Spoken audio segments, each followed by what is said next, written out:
Assalamu alaikum wa rahmatullahi wa barakatuhu. Barkanmu da wannan lokaci, da fatan muna cikin ƙoshin lafiya. A takaice kuma a gurguje, so ina ta samun DM da kuma dai hanyoyi daban-daban ana contacting ɗina. Kowa yana so a waƙa da aka yi da Bilal shi ma.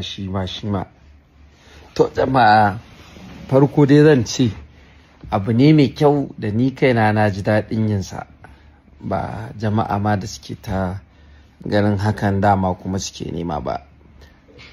To abu ɗaya da zan iya yi zuwa biyu shine, tunda wannan abu ne mai ɗan wahala a guna, a ce wannan ya zo so wannan ya zo abin ba zan ma iya ɗauka ba, zan iya ce muku zan ɗauka ba.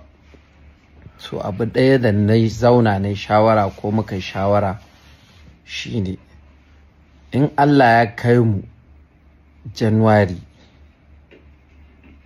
January insha Allahu, na kusan 1 ga wata, a satin farko dai zan ƙara postin mawaƙin da zan kuma yi waƙa da shi gaba. Yawwa, so tsarin da na yi shi ne, waɗanda suke nema ɗin, so zan duba wanda na gani ya kamata.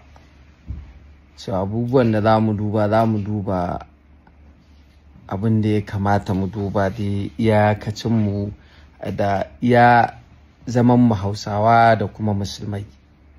Na ɗaya kenan. Na biyu kuma, za mu yi wani wayo. Idan mun yi a Kano, za mu tafi mu yi a wani gari kamar Kaduna ko Katsina ko waye, duk shekara dai za mu ɗau state ɗaya. So amma abin da za mu fara abin ne a fresh. Yawwa, yanzu zan faɗi state ɗin da za mu fara yi, still dai za mu yi a Kano ne.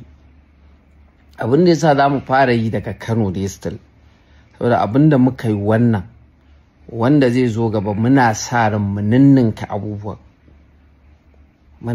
abubuwan mai bi baya ga ko a ba mutum kuɗi wanda suka fi wa'annan wanda aka bayar dai, da wasu abubuwa dai duka da muke ganin za su iya taimakan artist ya ɗau lissafi, wanda koda ba iya waƙa ba zai iya tsayawa da ƙafarsa a wani gun.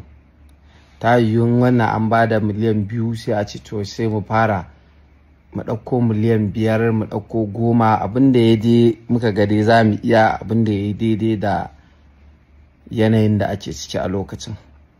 So shi yasa sai muka ce to mu fara sakewa dai daga Kano ɗin. Za mu yi daga Kano dai, za mu ɗauka. Mun ɗauka daga Kano sai kuma mu tafi wani garin, shi ma kuma mu tafi wani garin. Saboda amfanin haka shine, yau 'yan Kano sun nema, yanzu dai duk wanda za mu ɗauka dai a sani daga Kano ne. So in mun tashi daga Kaduna, karra 'yan Katsina ko 'yan Jigawa ko Kano su wahala, a'a to daga Kaduna ne ba. Ko da ka nema, in ba ɗan Kaduna ba ne kai, ba za mu abin nan ba. Amma idan da Katsina ne, to in kai ɗan Kaduna ne ko ɗan Kano ne ka nema, kai ma wahala kai, kawai daga nan za mu ɗauka. Insha Allah mun fara kenan, ko ba mu san lokacin, sai dai in abin ne ya kawo wani controversial abu, zai kawo barazana ga tsaro ko tarbiyya ko wani abu na da dai bai kamata ba, za mu iya tsayarwa. Amma insha Allah wannan za mu iya yi. Yanzu next mun fara, aka iya tun daga miliyan 5, miliyan 10 har abin da ya sama, ba mu san inda za mu tsaya ba. Abin da Allah ya ci za mu. Allah ya sa mu dace, Allah ya shige mana gaba. Mun gode ƙwarai da gaske.